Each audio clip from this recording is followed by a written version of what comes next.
You're listening to a production of the National Media Archive. To learn more or volunteer, go to nationalmediaarchive.com.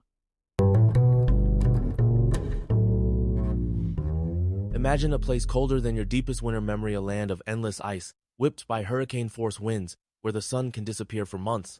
That's Antarctica, Earth's last untouched frontier in the early 1900s. Why did explorers risk their lives for it? The answer lies in the age-old human urge for discovery and fame. In this array called the heroic age of Antarctic exploration, nations raced to plant their flags at the South Pole, often without even knowing if survival was possible. This is the landscape in which our story unfolds, a desperate, thrilling, and sometimes deadly quest into the unknown. Now, you might be thinking, wasn't Antarctica just a giant freezer? Yes, but it was the final blank spot on the map. To explorers, it was the moon before the moon, landing empty, unforgiving, and waiting for a hero. So, before we dive into Shackleton's fateful journey, let's set the stakes. This was a place where frostbite wasn't just a risk, it was almost a guarantee. High winds, called katabatic winds, could drop temperatures by 30 degrees in minutes. And yet, the lure of being first, of pushing human limits, drew men south. Let me tell you, to go to Antarctica in 1914 was to accept a gamble where the odds were stacked against you, and the prize was simply making it home a liver, if you were lucky, making history. That's the frozen stage on which Ernest Shackleton, our relentless protagonist, would soon risk everything. You might wonder, was Shackleton born an explorer? Not quite, but the seeds were there. Raised in England but born in Ireland, young Ernest was captivated by tales of adventure. At 16, he joined a merchant ship, chasing storms instead of schoolbooks. His first taste of Antarctica came aboard the Discovery in 1902. Their mission? Science and glory. But soon, the expedition turned into a battle for survival.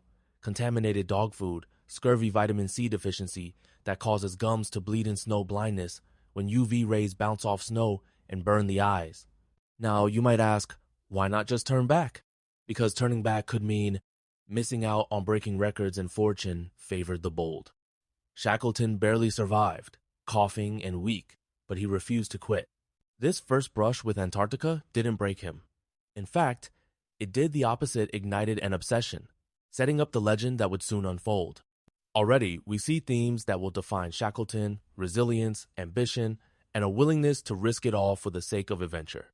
Fast forward to 1908. Shackleton returns to Antarctica, leading the Nimrod expedition. This time, he's in charge, and the stakes are sky-high: break the farthest south record or go home forgotten. But Antarctica has a way of humbling even the best. His team faces starvation, blizzards, and here's a technical term: enteritis, an inflammation of the gut caused by tainted horse meat. Imagine marching hundreds of miles on half rations, your bones aching with every step. Let me tell you a story that defines Shackleton. One day, he gives his only biscuit to a sick crewmate, Frank Wild. Later, Wild writes that no amount of money could buy that act of kindness. That's leadership, compassion when it's hardest.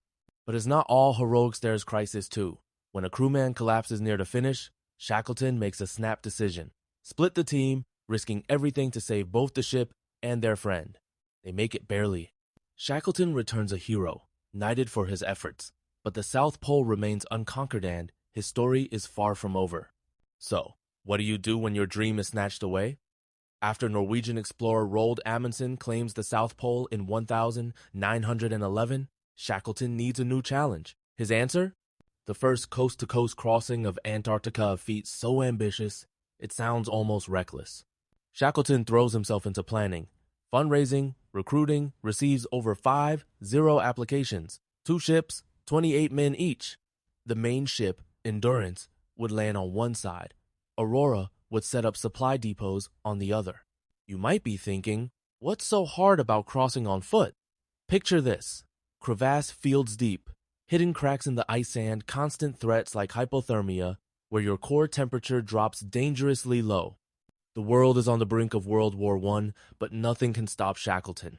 In August 1914, the Endurance set sail, chasing a dream across the world's most hostile continent.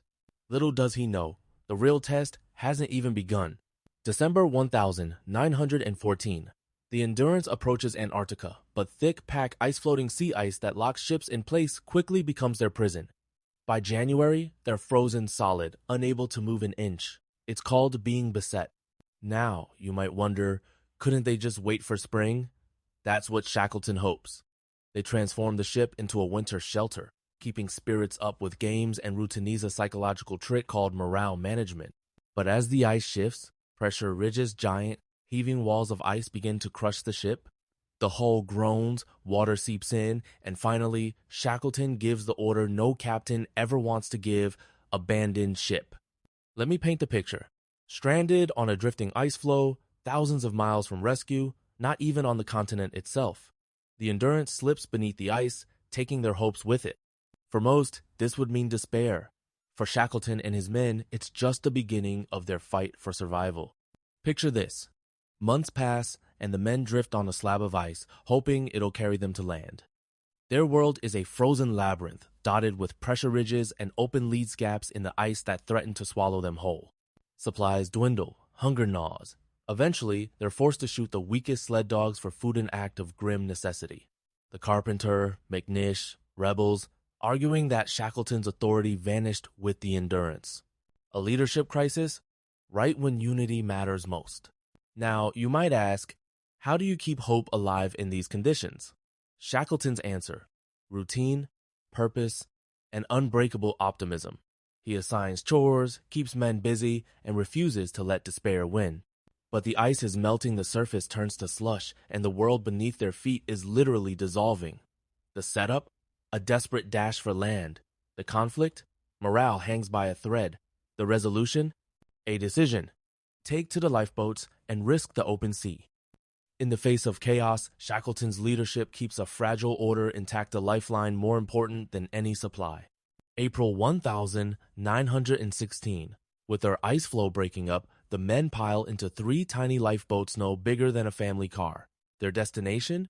Elephant Island, a remote outcrop on the edge of Antarctica. The open sea is a nightmare. Freezing spray, constant threat of capsizing, and near starvation. The men are soaked, exhausted, and pushed to the brink of hypothermia when your body can't generate enough heat to survive. Let me put you in their boots. Imagine rowing for 3 days straight, hands blistered and swollen, not knowing if land even exists ahead. During a violent storm, one boat is swept away, but miraculously, all 3 make landfall. Now you might be thinking, phew, safe at last. Not quite. Elephant Island is perennial plants, almost no animals, and far from any shipping routes. This isn't salvation, it's just a pause in their ordeal. Still, for the first time in 497 days, they stand on solid ground. The setup, land in sight. The conflict, it's as desolate as the sea. The resolution? Shackleton must find rescue or the island becomes their tomb. With no hope of accidental rescue, Shackleton devises a plan as daring as any in history. Sail 800 miles in a 22-foot lifeboat, the James Caird, to a whaling station on South Georgia Island. The technical challenge? Navigation by sextanta tool for measuring the angle of the Sunan's storm-tossed seas. He picks 5 men, including the rebellious carpenter McNish, both for their skills and to keep potential troublemakers close. They reinforce the boat with improvised materials, canvas, oil, and makeshift sails. You might be asking, how could such a tiny boat survive the Southern Ocean? The answer: luck, skill, and sheer will. Waves as tall as buildings, freezing spray, and relentless gales. One miscalculation, and they'd be lost forever. Navigation had to be accurate to within 10 miles, or they'd miss the island entirely. After 2 weeks, battling storms that sink much larger ships, they spot South Georgia at last. Landing is still life or death. They wait out monstrous winds before crashing onto a rocky shore, their boat battered but intact. Against all odds, the James Caird has made it, but the men are on the wrong side of the island, and the journey isn't over yet. Let me tell you, if you think the journey was over, think again. Shackleton and 2 companions, Worsley and Creammust, crossed 17 miles of unmapped mountains and glaciers. No maps, no proper gear. Their boots are fitted with screws for grip and improvised crampon. They navigate snowfields, climb icy slopes, and even slide down a 900-foot incline, risking life and limb. Exhaustion is total at one point. They nearly freeze sleeping, but Shackleton tricks his men into waking up quickly, knowing that sleep could become permanent in the cold. Now you might wonder, why not just go around the island? The coastline is too rugged, time is against them, they push on, sometimes hallucinating from fatigue. When they hear the distant whistle of the whaling station, hope surges. The final obstacle? Crossing a frozen lake that nearly gives way beneath them, and a waterfall that they descend with only a rope. Wet, bleeding, and barely able to stand, they stumble into the whaling station, astonishing the workers with their survival. Their ordeal, 36 hours without sleep, becomes legend. The message is clear. With grit and ingenuity, the impossible can become reality. Rescue isn't instant. Shackleton must first save the 3 men left on the far side of South Georgia, then organize a ship to reach the 22 still stranded on Elephant Island. I want you to imagine the anxiety. Months pass, supplies dwindle, and hope fades.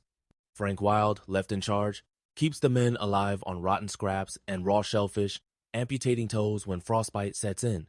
Shackleton finally returns in October 1916 aboard a Chilean ship, and against all odds every man from the Endurance survives.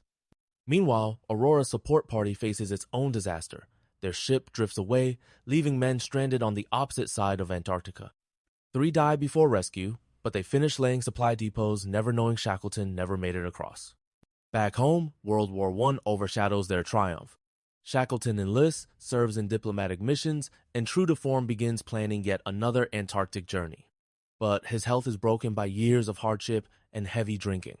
He dies in 1922, buried on South Georgia, his favorite island. The legacy? A model of leadership under impossible pressure, proof that the human spirit can survive even where nature is most merciless.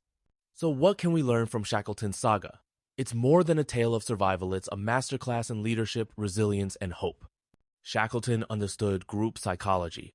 He kept men focused, assigned roles to stave off despair, and led by example, even when he doubted himself. Think of terms like group cohesion keeping, a team united under stress and improvisation, the ability to adapt when plans fall apart. These aren't just technical terms, they're survival tools, just as important as any compass or map. Now you might be asking, would I have survived? There's no easy answer. But Shackleton's story reminds us that survival depends on more than strength. It requires hope, quick thinking, and above all, the ability to inspire others. Let me close with this.